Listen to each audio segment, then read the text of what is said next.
about the quality of our stuff on the mound. Thought we defended very, very well. We're just in a situation now where we're just, we're doing two things.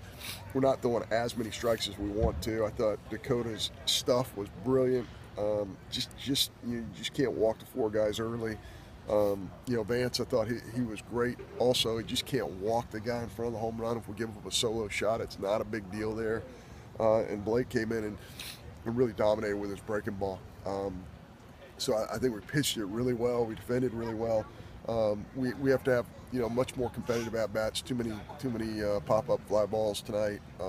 But I think hopefully with 3 more games this weekend we'll be able to make that adjustment. Even Dakota letting people on, it seemed he got out of those jams. What did you think about his resiliency there? Well, he gets stronger, there's no question, as the game goes on, and I thought he showed tremendous composure. I mean, here, Lovelady, went through their scouting report with him. Lovelady caught him in a bullpen, and then Lovelady's gone there in the first inning, and what an amazing job by Hunter Stovall. A 19-year-old freshman steps in, and really, just to be honest with you, he has not caught in about 3 weeks because he's been working on the infield so much, and just came in and did a great job for us. So really, really proud of what Hunter did. How is Josh?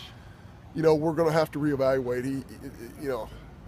We feel like, we'll go see Dr. Linton here soon, but we feel like his tendons are, where they need to be, but we don't know for sure, and I'm not a doctor, and we're just going to hope for the best there, because we need Lovelady to catch for us. She's done such a great job with our pitching staff, and it's of course it was a hustle play. He's going to back up the base at first base, and his knee just gave out on him. So hopefully by some miracle it's one of those things where we can get him back on the field. What was